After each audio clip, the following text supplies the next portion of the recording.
I would like you to imagine sitting in a room looking up at a tiled ceiling, and you notice that one tile is missing, just one. What would you concentrate your vision on? What would you look at the most? The answer, of course, is the missing tile. Now, that's fine for ceilings. In fact, it's actually good because we can replace a ceiling's missing tile and once again have a perfect ceiling. Ceilings, after all, can be perfect. But this doesn't apply to life. Most of what is missing in our lives, or what we think is missing, cannot be replaced. Unlike a ceiling, life can never be made perfect. For that reason, concentrating on the missing tiles in your life is a big problem. Let me give you the example that taught me this great lesson about what I call the missing tile syndrome. A bald man once said to me, "You know, Dennis, whenever I walk into a room with people, all I see is hair." When I heard this, I immediately realized that in this regard, this man sees the world completely differently from how I do. Because I have all my hair. When I walk into a room, I don't even notice hair.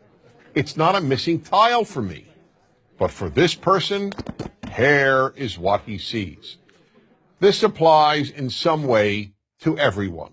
When a woman who thinks she has imperfect legs walks into a room, all she sees are perfect legs. Or take the example of the woman who once said to me, "Wherever I go, all I see are pregnant women." Now, how could that be? The vast majority of women, even those young enough to be pregnant, are not pregnant at any given time. But that was all she saw because she wanted to get pregnant and wasn't able to. Her missing tile was not having a child. That's the way human nature is. We focus on what's missing in our lives. The missing tile syndrome is a very big obstacle to happiness, so big, in fact, that it makes happiness almost impossible. There will always be something missing in your life.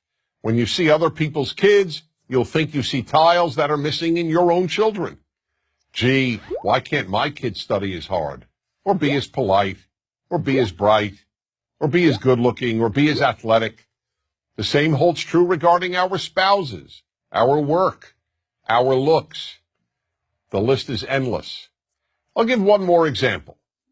When I was single and looking to find the right woman, I wanted to first identify the most important trait to look for in my future wife. So after almost every date, I would call my best friend Joseph and announce, "Joseph, tonight I identified the most important trait in a woman." And he would always say, "Okay, Dennis, what is it?" And then patiently listen. One night I would tell him that it was intelligence, another night that it was looks, another night personality, and on yet another night kindness.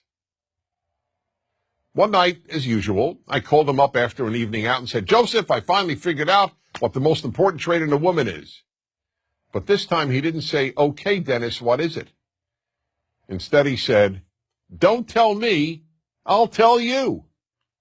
Perplexed, I asked, "How do you know? You don't even know the woman I went out with." "It doesn't matter," he said. "Whatever trait tonight's woman was missing, that's the one you decided is the most important trait in a woman."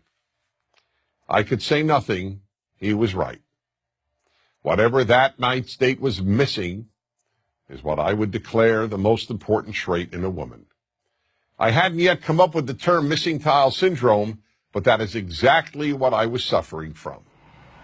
That's the way we play tricks on ourselves and undermine our happiness, by concentrating on the missing tiles every one of us has. So we really have a simple choice. Do we focus on the rest of the ceiling, on all the tiles we do have, or do we focus on the ones we're missing? To a large extent, the answer to that question will determine how happy you will be. I'm Dennis Prager.